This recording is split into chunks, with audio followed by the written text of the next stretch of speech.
So DynamoDB is a NoSQL database. So it's a non-relational database, and it is designed to be highly available. Like you don't see DynamoDB going down. So far, I haven't seen that. And it's a NoSQL database, but it's mostly used if you want faster reads and writes, and it definitely fits a lot of use cases of a database. So we'll go through an introduction of DynamoDB, but keep in mind in exam you may have to make some design decisions like when to use DynamoDB or when to use RDS. And usually if you want faster reads, writes, you'll use DynamoDB.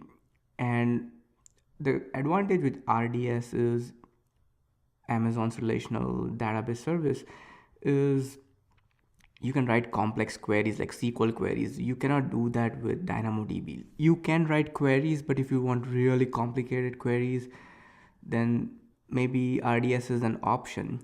But DynamoDB, the good thing is you don't have to do any maintenance. You don't need an administrator for your database. It's managed by AWS itself. Like you don't have to do any maintenance on DynamoDB. Like the good thing, it's really fast. It has single-digit millisecond latency, and it's fully managed. Those are some of the advantages of DynamoDB. Then we'll look at a good introduction of DynamoDB, and then we're going to look at what are partition keys and sort keys in DynamoDB. So what is the primary key and what is the equivalent of it in DynamoDB. And then we're going to use our Python API Boto3 to perform some operations like reading from a table, querying a table. So then we're going to look at scan and get item. What is a scan? Basically, scan will fetch the contents of an entire table. Then what is a get item method? We'll also see what are global secondary indexes in DynamoDB, how to query DynamoDB. Then what is a capacity in DynamoDB? So it's really important to understand DynamoDB capacities, like what capacity you should set on your table. So depending on the capacity you set, the read and write capacity on your table and indexes, you get charged accordingly. So the higher capacity you set, the more reads and writes you can perform, let's say per second, to give you a basic example. But then you get charged more as well. So you have to set your capacity accordingly to adjust your cost. And then we'll look at triggers, like every time there is a insert, update, or delete in DynamoDB, then we can invoke a Lambda or other operations. So we're going to look at that as well. So it's very important to understand DynamoDB for any of the AWS certifications, and hopefully you enjoy this section. So now let's discuss about DynamoDB. So DynamoDB is a fast and flexible NoSQL database. It delivers performance at any scale, and it's fully managed, and it's stored on SSD storage, so it's really quick. And by fully managed, you don't have to perform upgrades or worry about connection pooling with DynamoDB. It's taken care of by Amazon AWS itself. You do have to create backups. It's very simple to create backups in DynamoDB now. And DynamoDB supports two kinds of consistency models. There's an eventual consistent reads and there's strongly consistent reads.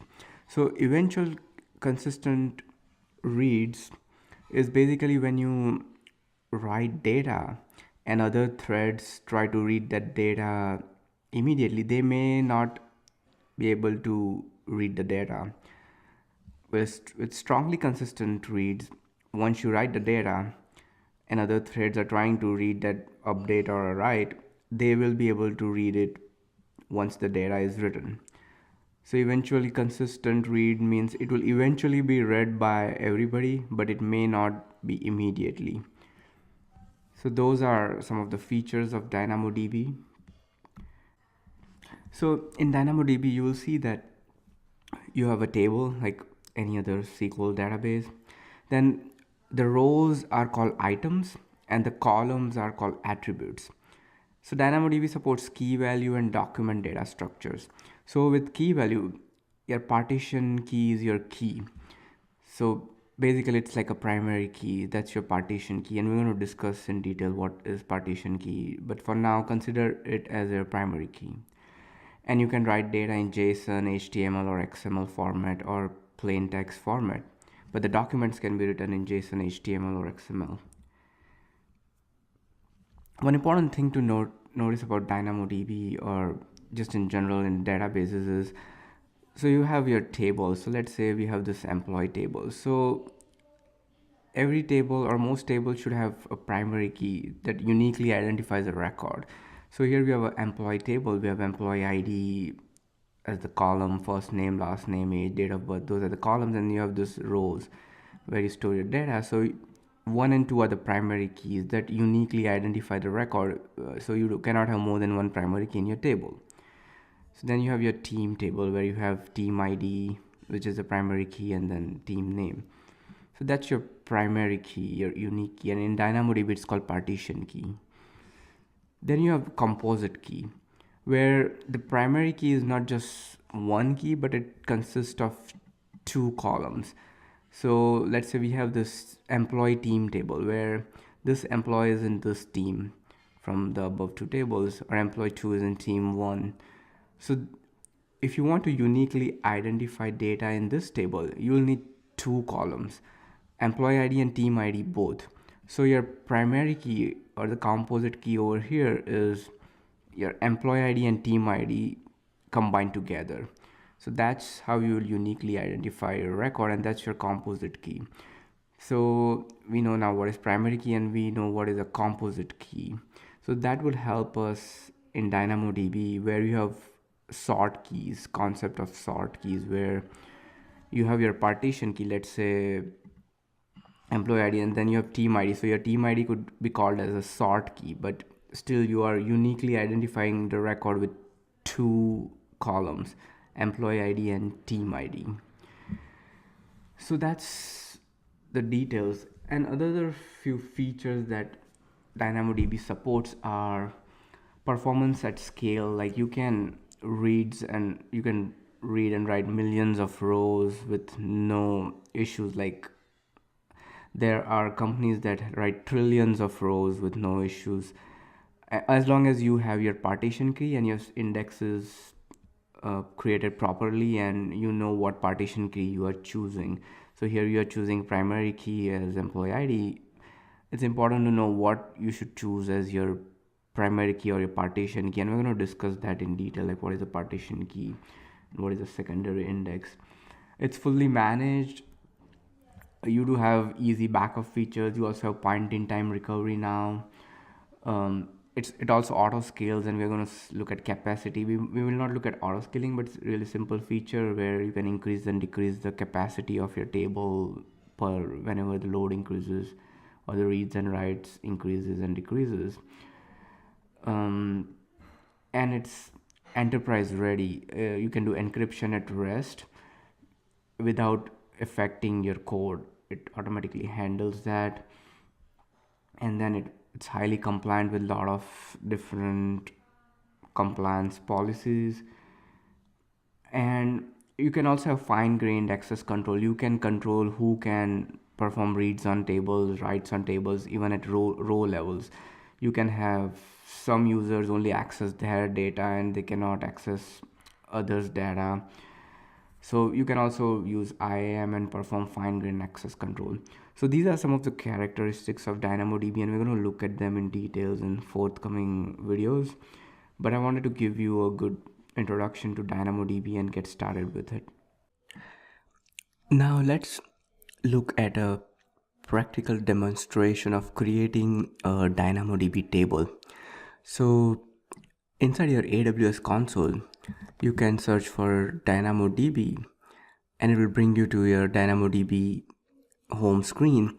And if there are no tables in your account, it will show you this screen and you can click on create table.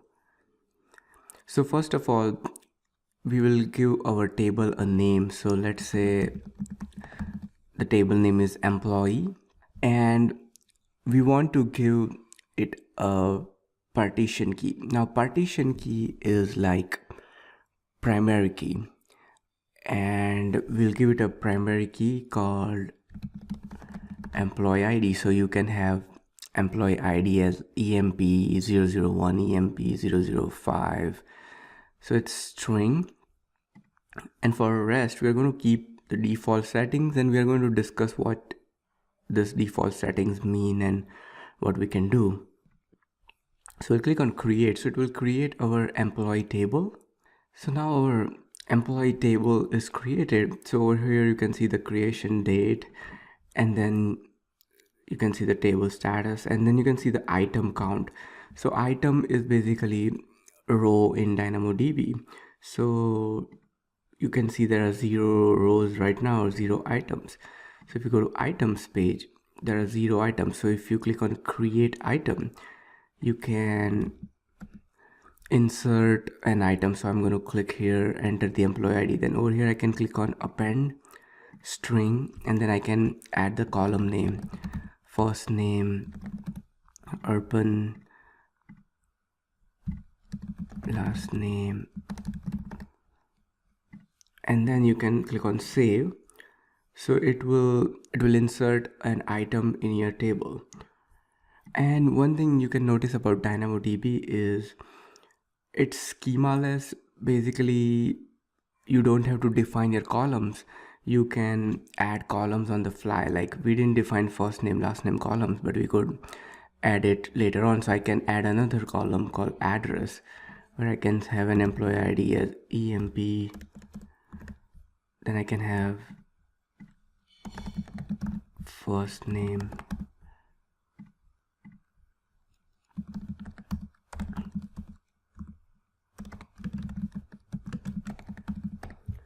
so I added another column. So whereas the first row didn't have that column, so it will be blank, but added another column. So it's doesn't have a specific structure. You can keep on adding columns depending on your row. And once you create a table, like 2 alarms would be created for you, the CloudWatch alarms. One which says that if the consume capacity is greater than or equal to 4 for 5 consecutive periods of 1 minute, so for 5 minutes it will notify us at this topic. Now we will look at what this capacity is, and what the alarm is doing, and why it's set to 5, and how you can increment it. So this is basically how you create a table in DynamoDB and insert rows inside it using the console. So we talked about partition key, which is actually a primary key. So this is how and why we call it a partition key. So let's say we have a table here, which is our employee table. So actually DynamoDB will create different, let's say, partitions out of it, or different tables out of it. It's not visible to you, you will never know about it, but your table, your employee table, will actually be divided into multiple partitions, or unofficially, let's say, multiple tables. You won't know about it. So let's say you put in an employee ID as 1, so it may go to partition number 5. If you put in a new item called employee ID 6, it may go to partition number 1 or table number 1. So depending on any row you put in your actual table, it may go into any one of the actual partitions. You don't know which partition it will go, and that's why it's called a partition key. And it's obviously possible that your row number 5 and 6 and 7 may be in one partition, and row number 7, 8, 9, 10 maybe in another partition. So a partition can contain multiple items. Obviously we won't have a partition per item or per row. So partition will contain multiple rows in itself. So that's why it's called partition key. And you don't have to think about it. DynamoDB takes care of the partitions behind the scene. And so that's why we call it as a partition key. And if you look at it this way, first when you insert an item, DynamoDB will put it inside a hash function, and it doesn't disclose the details about what that hash function does.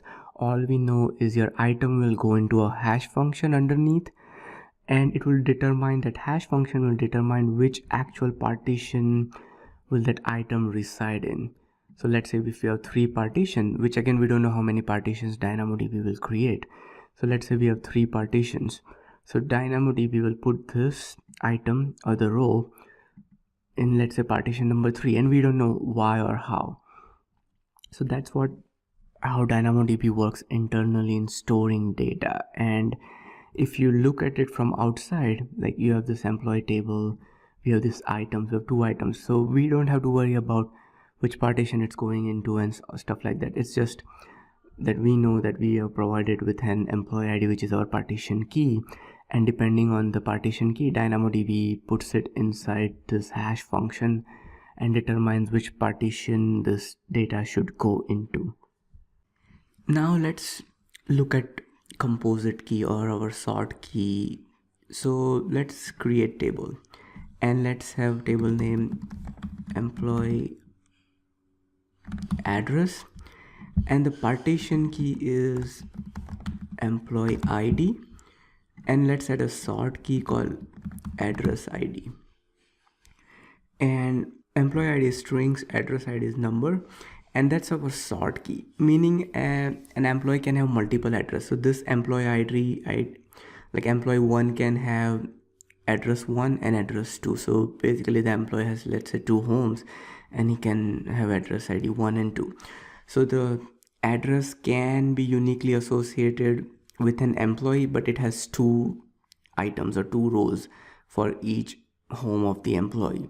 So that's our composite key. But in DynamoDB, we have this concept of sort key. So we have this employee ID, and inside the employee ID, we have another sort key where if the employee has 2 rows or 2 addresses, both of them are sorted by address ID inside the employee ID. So that's what a composite key is, to uniquely identify a row with multiple columns. And we have the sort key. So let's click on create table. So our employee table or employee address table is being created, which has the sort key with the partition key. So now let's insert an item. So here we have employee 001, address ID 1, and the actual address is, let's say, 105 Main Street, Atlanta, Georgia. We'll save it. We'll create another address for that same employee. So I'll do employee 001, address ID 2, address would be 103 5th Avenue, Atlanta, Georgia. So now you see this employee ID has 2 addresses, 1 and 2. And internally, DynamoDB will again put this in different partitions, but since this both have common partition key, both of these items will go in one partition, and then within the partition key they will be sorted. So this 2 rows will be together, but they will be sorted by address ID. So we'll have address ID 1, the row with address ID 1, and then the row with address ID 2.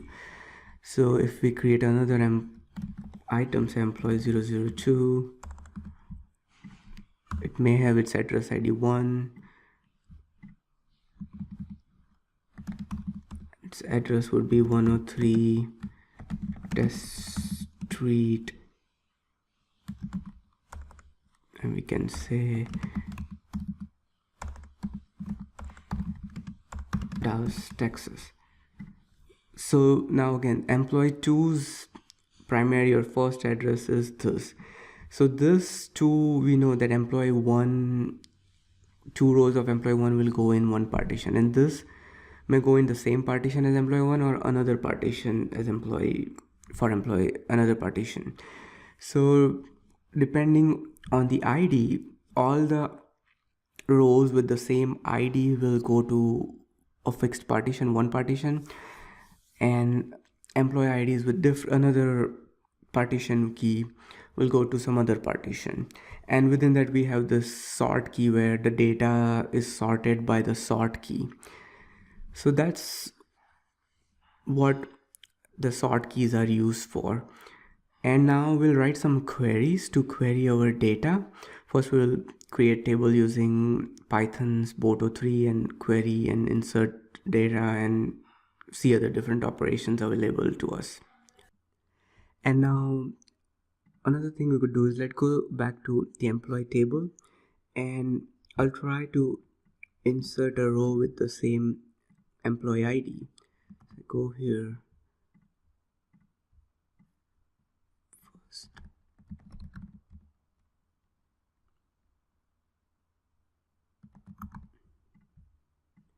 And click on save. So it will give you an exception or an error message, the condition request failed, and that's because we already have an employee with an ID 0019. So you know that primary key has to be unique, so we cannot insert this with a new item with the same employee ID. Whereas in this case we have our actual primary key consists of these two columns, like employee ID and address ID. That's why it's a composite key. That's why we were able to enter the employee ID twice, using the same employee ID twice, but with different sort keys like 1 and 2. Now I won't be able to enter employee ID 001 and address ID 1 again, because this two combination has to be unique. So now if I go here, go to employee ID 1 and address ID 1 and click on address, and then I click on save. So it won't let us do that because we already have a record over here, you can see, with employee ID and address ID as 1, and so it won't let us have that. But we could have created employee ID 001 with address ID 3. Well, another thing is when you are inserting a record row with has a composite key or a sort key, then you need to provide both the primary key or the partition key and the sort key. You cannot enter a row with just a partition key. So let's try that. I'm going to create an item. I'm just going to say a new employee, and if I say save, so it says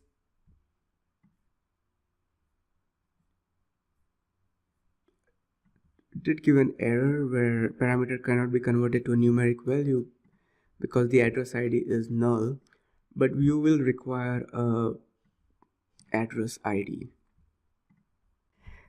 Now in this video what we are going to do is write different queries or write Python scripts that would create table, query the table, and scan table, and we'll see what the scan means and the query means in DynamoDB. So for that we are going to create a Lambda, and we'll write code inside AWS Lambda and perform all our Python operations. So first of all we'll need an IAM role. So we'll go to IAM, click on roles, create role, and for the service we'll select Lambda because we'll assign this role to Lambda. Click on permissions, and I'm going to give DynamoDB full access. Click on review and give a role a name, and then click on create role. So we have our role created called DynamoDB Lambda, which has full access to DynamoDB. And now we are going to our Lambda and click on create function. If this is the first Lambda you're creating in this account, click on create function, and I'll name it as create table, runtime as Python 3.6, choose an existing role over here, and we're going to select our role that we just created, DynamoDB Lambda, and then click on create function. So this will take you to your Lambda editor screen, and over here you can insert your code. So in the code editor, you can paste your code to create a table. So first of all, we need to import Boto3. So the Boto3 is a Python library which allows you to interact with AWS services using Python, and you can like create your tables or create EC2 instances, create auto-scaling groups. So it has all those libraries where you can create, update, delete, and perform all the AWS operations using Python SDK. So with AWS Lambda, this is our function that we are going to create. First of all, we'll initialize DynamoDB,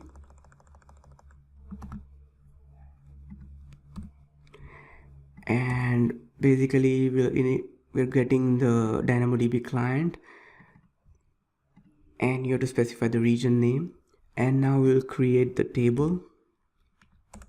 So this is our create table function that is provided by Boto3, where we have this table name called users. We are going to create a users table, and we have to provide the key schema where the username will be our partition key, or it's also called hash key, and then we have our sort key, which is also called range key, and it's the last name. So our partition key is username, our range key is last name, and then we have this attribute definitions that we have to provide to the function as well, which, the username is of type S, which is string, and last name again is of type S, which is string. And then we have to provide the read capacity units and write capacity units. So we are providing it as 5 each. If you don't provide it, will be defaulted to 5. And then we are waiting for the table to be created. So this line will wait until the table is created, and then we're just going to print the item count. But in our case, there is no item in the table initially, so it will be 0. And let me format it. And other thing to notice is, for Boto to create a table and have all the operations, it needs to have IAM role, and we already created an IAM role with full access. And in production, you cannot give, or you should not give full access, but you should give only access to the operations this Lambda function it needs create table. So you just need to give IAM role permission to create table on DynamoDB. So now once it's done, let's click on save. And if you go and scroll to the bottom, the Lambda function will time out after 3 seconds. So the max timeout you can give is 5 minutes. So if you have a long running function, the max Lambda can run is for 5 minutes. So your function has to perform all its operations within 5 minutes. And we already have assigned an IAM role, so I'm going to click save. And then over here we are going to configure a test event and just name it as hello event, and we don't have to pass anything, so we can just leave it as blank because we are not reading any events in our Lambda function. We are not accepting any input right now. So now I'm going to click on create. So the event is created, which is just basically a dummy event, and I'm just going to click on test. So it will execute the event and then execute, or basically pass the event data to our function and execute the function. So you can see it's still executing. Basically it's creating the table, and over here it's waiting for the table creation to complete, and then it will print the item count. So we're waiting for it for the table to create. And now as you can see over here, you'll see, if you see the green over here, it means your function ran successfully without errors. This is the return value hello from Lambda that we had printed. and before that we had printed the item count, which is 0. Now let's go and see if the table got created with our primary key and the range key.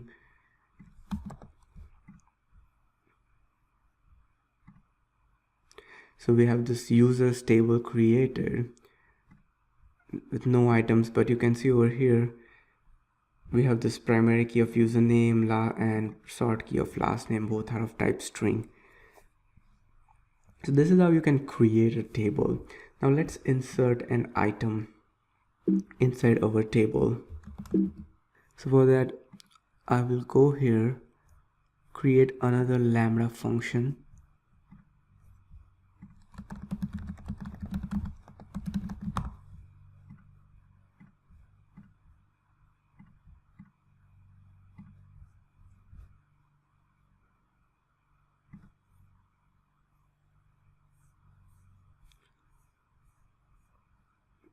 and assign it the role DynamoDB lambda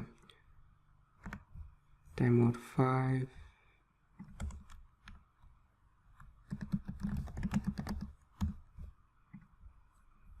So again we are going to initialize our table.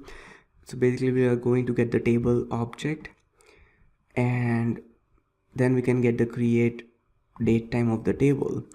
So with table you have different operations and different functions you can call, and one of them is get the create date time, so it will print that.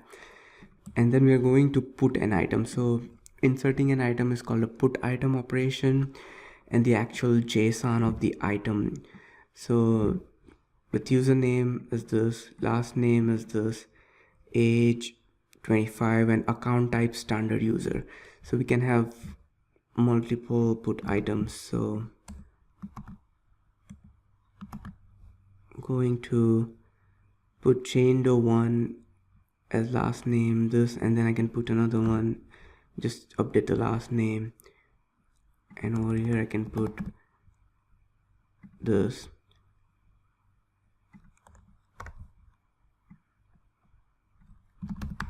and account type as admin user. So now I'm going to click on, first of all we'll have to save it and then configure test events. We have to configure a test event per function, and again it doesn't matter what event we pass, we're not reading any event. And I'm going to test it, and it has given an error about indentation.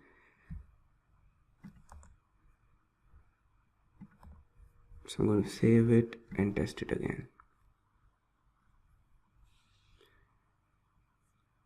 and over here you can see the details and see that there was no error. We'll go back to our DynamoDB, refresh,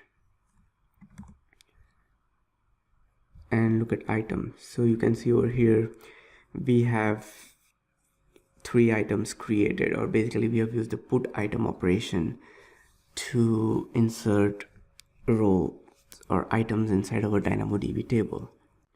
So now in this video we are going to look at DynamoDB scan operation.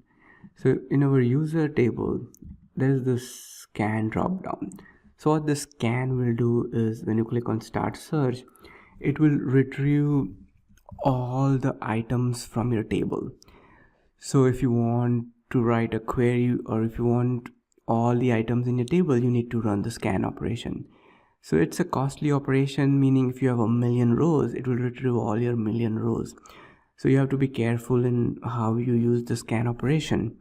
Like for instance, this capacity is 5 over here, we just have 4 rows, 4 items in our table, so it's fine. But let's say if you have millions of rows, you will have to increase your read and write capacity to fetch the rows, and we'll see how to set your read and write capacity. And increasing that would increase your monthly bill for the table. So you have to be very careful with scan operations. So for that, for the demo of it, we're going to go to lambda, and I've already created a scan DynamoDB lambda, so you don't have to see me typing it again.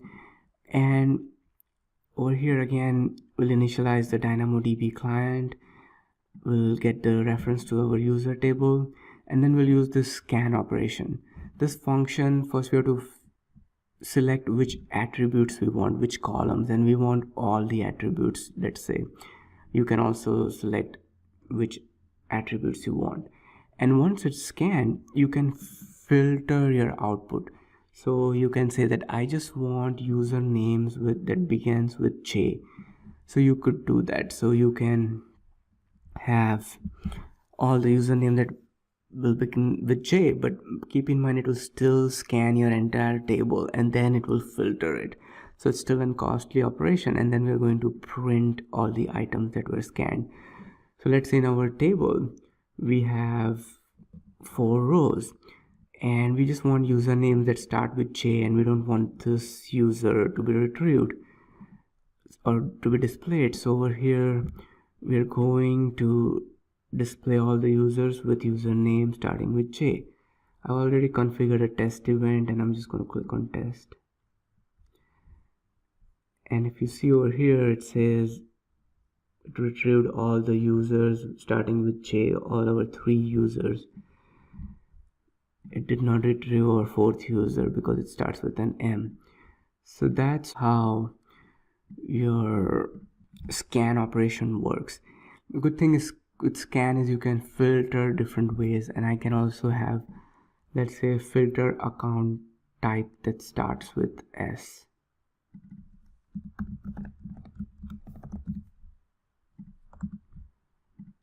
Our account type that starts with S or standard user. So I'm going to click on test. First I'm going to click on save and then test.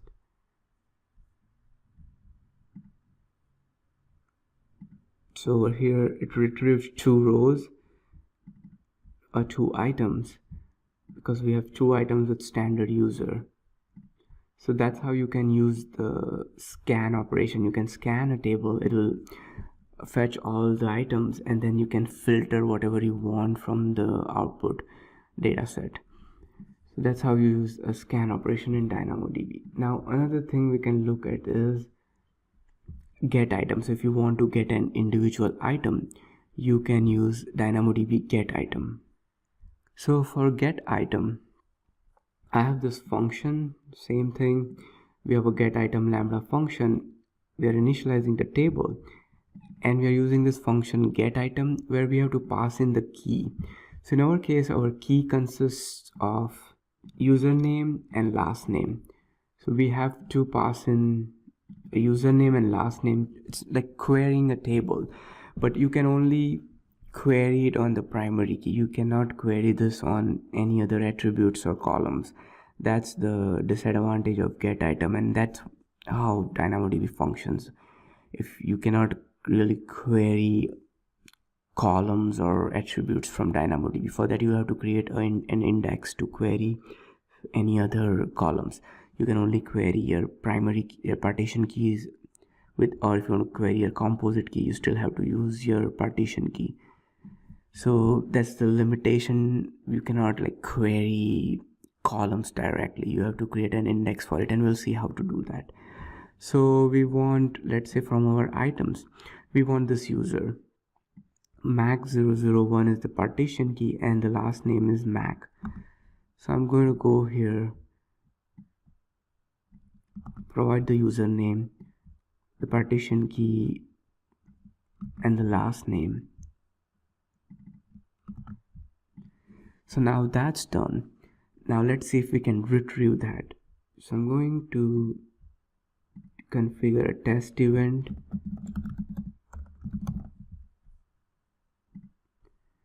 I'm going to save it, test it, and you can see over here it was able to retrieve that item where the username is this and the last name is this.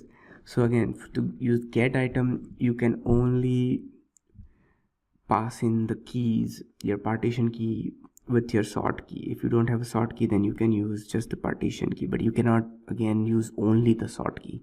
If you want to use the sort key, you have to use your partition key, and you cannot get any items using your attributes or your columns.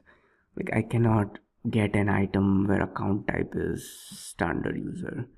For that you'll have to use indexes, which global secondary index, or local secondary index, and we're going to see how to use that. So this is how you use the get item operation.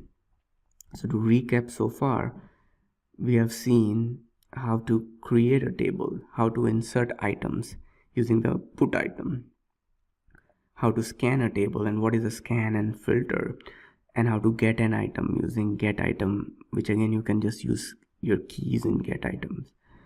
So these are some of the basic operations, and now we'll look at the global secondary indexes for DynamoDB. Now I want to find all the rows, all the items that has account type as standard user. How do I do that? We can scan the table and then filter it, but again scan is a very costly operation. The other option is you can use the get item, but the get item just works on keys. It doesn't work on non-key attributes. So what we could do is create an index on account type, global secondary index, and we will be able to then query the index. So once again, if you want to query an attribute which is not a prime partition key, then you have to create an index on it. So let's create an index. Create index account type. Remember, we want to create an index on our account type, so that's our partition key now for that index. So then again, DynamoDB will create partitions based on account type, so that those partitions are different from the actual partition key of the table. So remember this index name and then click on create index. So now we have this index on account type. So it's creating our index, and it will take a while because it has to read all the rows and then create partitions and things like that behind the scenes. So it's creating an index, and then if you look at the capacity, the index will have its own separate capacity, so you have to look into that as well, and we are going to look at capacities in a later video. So while that's being created, let's create a lambda to query our index. I'm going to click on create function, and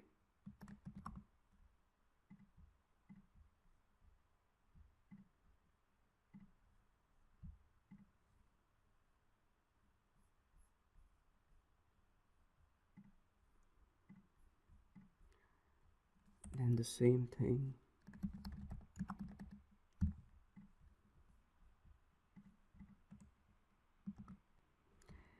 So over here again we have initialized DynamoDB. You have to provide the region name. We also imported these two classes, and here we're going to query the table, and we'll pass in the index name, account type index that we just created, and it's active right now. Earlier it was creating. And then the key condition expression, where you can provide the key where account type is equal to standard user, and that's how you can query it. So we want account type as standard user. So wherever the account type is standard user, it will fetch those items. So that's how you can query a column or an attribute in DynamoDB. You have to create an index on it. So now I'm going to configure a test event. Click on create. I'm going to save it. Let me increment the timeout if it has to go over 3 seconds. I'm going to save it, test it. If you look at the details, it fetched the two usernames where account type is standard user.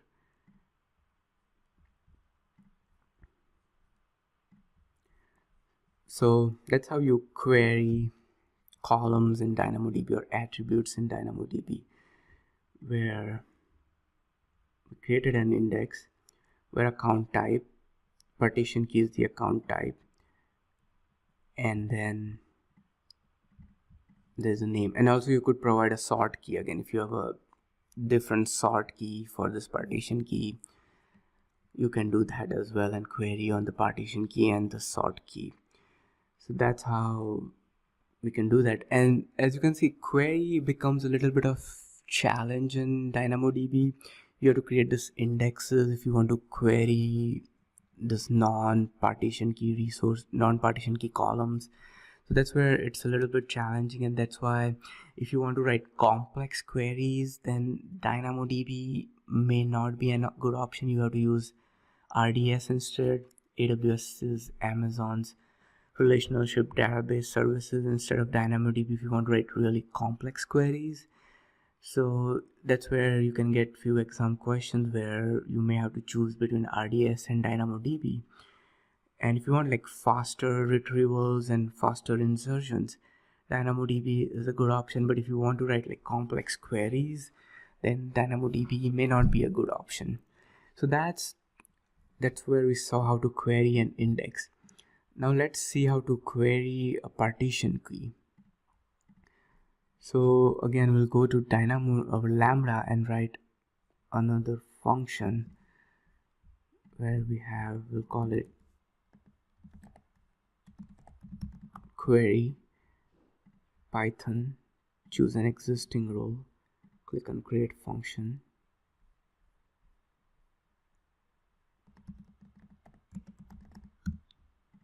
Again, we will do the imports.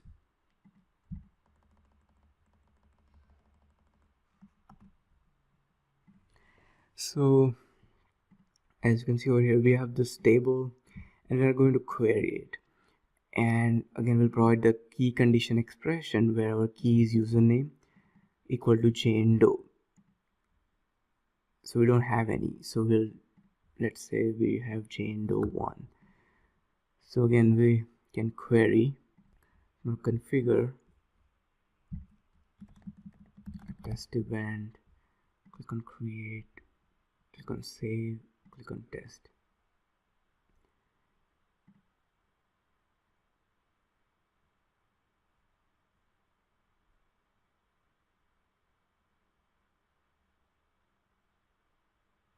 So over here it says we are not authorized to perform this operation because we selected a wrong IAM role. So you know now why it's important to provide it with a permission.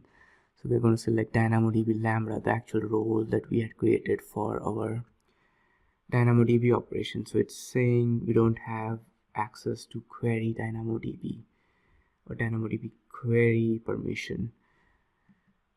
So now we have that. Let's save it, test it. So then we have this 2 users retrieved with username Jane Doe 1. So again, query will not work on your non-partition key rows. You'll have to use query either on your partition key or your global secondary indexes. You cannot use partition key or query with your attributes or your columns that do not have partition key or GSI or global secondary index on it. So again, we'll look at the query of our index. Go to Lambda. So we have our index query. We can compare it to, so we have this table.query. Also we have this table.query, but in our index case we have to pass in the index name and the key condition expression. But here we don't have to pass in the index name. It knows and it will utilize your partition key as your index name. But the key condition has to be your partition key over here. And in the index scenario, the key has to be your index name, your GSI, or the column that has the index. So this is how you query in DynamoDB. And remember, if you have to choose between query and GetItem, GetItem is always faster than query, so use GetItem as much as possible. And then if you want to use query, you can use query. But with query, you can have different conditions like where conditions. Like over here, you have this conditions where you have this equal, less than, greater than begins with, between, and then not null contains all the comparison operators. So it can be powerful. You can also use this in scan. So is query can be powerful, but it always try to use get item before query. So these are some of the operations that you can use with DynamoDB. So now let's talk about DynamoDB provisioned capacity. So for our employee table or the other tables, we have this capacity tab where you go to your table. There's this capacity tab, and you're provisioned the capacity is 5 reads and 5 writes, and if you provision more, it will cost you more. So what does that mean? Like, what does this 5 read capacity and 5 write capacity mean? So let's look at that. So here we are going to look at the DynamoDB provision capacity and how to allocate provision capacity. So one write capacity unit is equivalent to 1 kilobyte of write per second. So we had provision capacity of 5, so we will be able to write up to 5 kilobyte per second, but we'll see what does that actually mean. So remember, one write capacity is 1 kilobyte of write per second, and one read capacity unit is equivalent to one strongly consistent read of 4 kilobyte per second or 2 eventually consistent reads of 4 kilobyte per second. So that's what one read capacity will do. It will be able to read one strongly consistent read of 4 kilobyte per second or 2 eventually consistent reads of 4 kilobyte per second. So let's look at an example. Like, if a table has 5 read capacity and 5 write capacity, in our case, we'll be able to write 5 kilobytes per second, and we'll be able to read 20 kilobytes per second if it's a strongly consistent read. And if it's not a strongly consistent read, if it's an eventually consistent read, we'll be able to read twice the amount of data, that is 40 kilobyte per second. So now let's look at an actual example, and if you are able to do the calculation right, you may be able to calculate your capacity correctly. So let's say we have a strongly consistent read calculation over here, and we want to read 70 items per second. So, and each item is 3 kilobytes in size. So we know that we can have 4 kilobytes read per second for strongly consistent read if the capacity is 1. So let's divide our item size by 4 kilobytes, so we get 0.75, and then round it up to the nearest whole number, so it's 1. So you'll be able to read one item per second if your capacity is 1. So now you need to read 70 items. So then you'll have to multiply what we found over here, this 1, by 70. So then you will need 70 as your read capacity.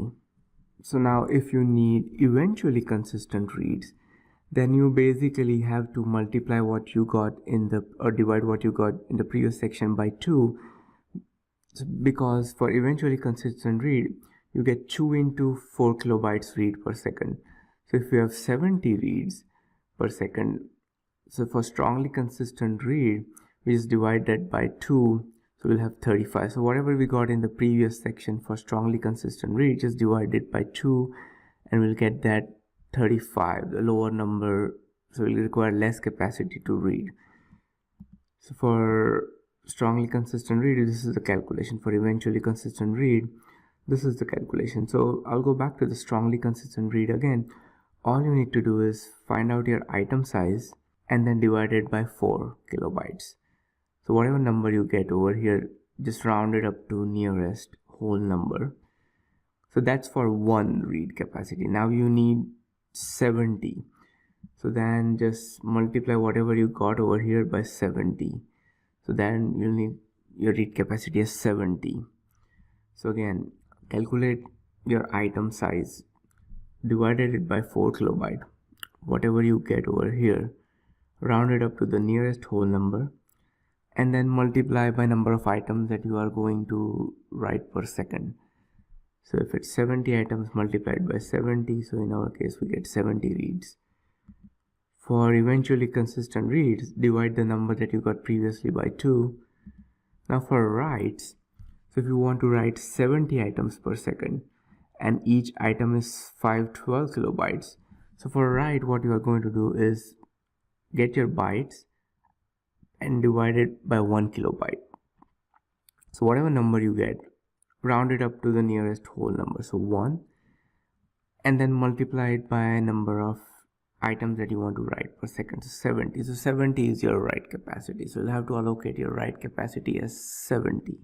So this is how you calculate your read and write capacity. First you need to know what is your item size in kilobytes or bytes, and then you have to determine how many reads or writes you want per second, and then you do the calculations, the one that we saw in this slide. So that's how you'll calculate your read and write capacity units. And if you get a question on this on the exam, you can easily now calculate your read and write capacity unit in case you get a question on this. Now let's look at DynamoDB Streams. DynamoDB Streams can be used to insert or capture the insert, update or delete of an item in a DynamoDB table.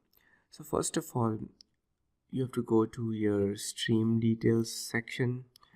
So let's say you are in your overview tab of the table. So we have our users table, and click on manage streams. So over here it will ask us for the view type, like new and old image is selected. So it will be able to capture both new and old image, the new item that is inserted or updated, and the old item from which the item was updated. So both of them would be available to be viewed in the stream and subsequently to the Lambda function, or you just want the old image to appear or the new image or just the keys of the modified item. So let's enable new and old image, so we'll be able to view the updated item and the item that was in the state before it was updated into our Lambda function. So click on enable. Next thing we'll go is, so you can see over here that the stream is enabled. Next thing we'll go to our Lambda, the AWS Lambda console, and create a function. Click on blueprints,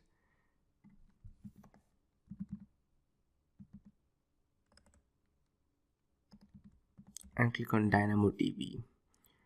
And over here it says DynamoDB process stream. So we are going to select the Python version since we have been using Python in this module,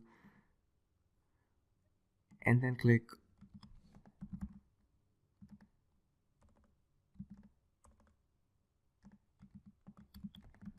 name the function DynamoDB stream, and we'll select an existing role, and we'll select the same DynamoDB Lambda role that we had created, that is DynamoDB access. Table name, we'll select the user table, so it will create a trigger. So every time there is a insert, update or delete, it will invoke this Lambda function. Batch size 1, so we don't want to batch our records. For demonstration purposes, we'll just select 1. Starting position will keep latest. Let's click on enable trigger, so it will create a trigger, and we're going to look at that in the Lambda console and the actual code. So every time it will insert, update or delete, it will invoke this Lambda function, and it will print the event ID, the event name, and we'll see what it actually does inside our Lambda when we run this function, and then click on create function. So now when you go back to your DynamoDB tables, on the users table, your triggers, and you'll see this function name. So it is enabled and it already created a trigger for us, so it will invoke this function whenever there's an insert, update or delete. Or you could have clicked on create trigger, choose an existing function and then selected the function from here, or you could create a new function. So that's what this does. One more thing that I would like to mention is we'll go to IAM,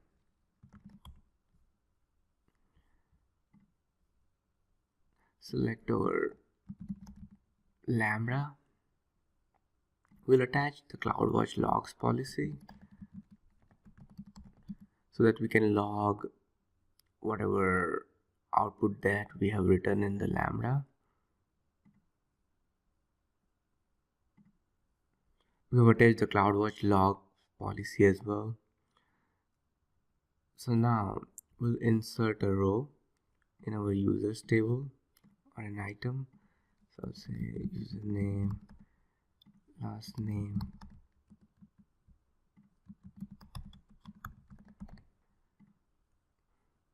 so we have our partition key as username, our sort key of the partition key as last name, and then index on account type. So we'll enter the basics and we'll click on save. Then I'm going to refresh. So now it will write the record to the stream that we inserted, or a new image. We created a new image that would go to the Lambda because Lambda is reading the stream. So the control will go to the Lambda and then Lambda will output the data. So then we can go to CloudWatch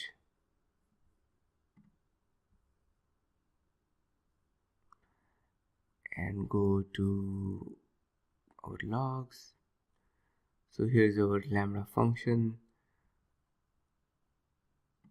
We'll click on that, and as you can see over here, there is a DynamoDB insert because we had printed the event name.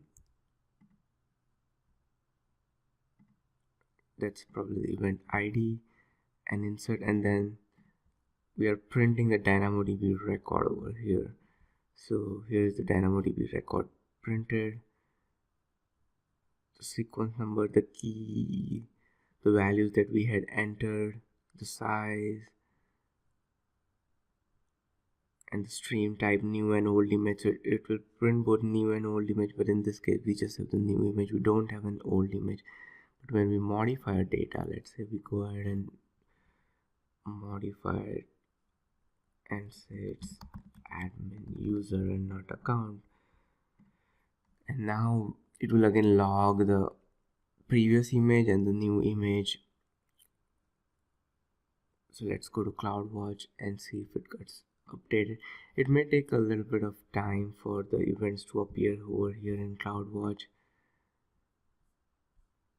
but it is. So over here you will see the old image and the new image, the entire image. Let's so over here, previously the account type was admin account and now it's admin user, and over here you can see the event type is modify. So in relational database we call it an update, over here it's called modify. So we also saw an example of insert, and then now let's delete few rows or items. I'm going to delete these 3 items. Now we can go back to CloudWatch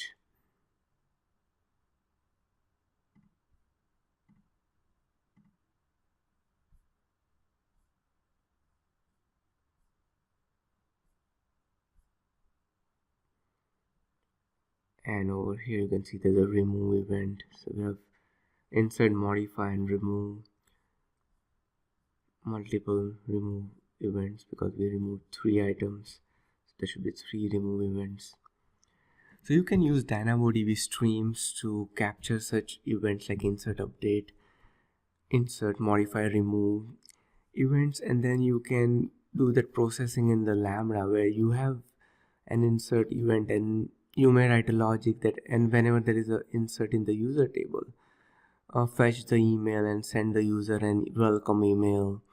Or you could have another table that's listening to this table, and whenever there is an insert, update, or delete on one table, you can capture that event in the Lambda and then update another table that may be a replica of your original table.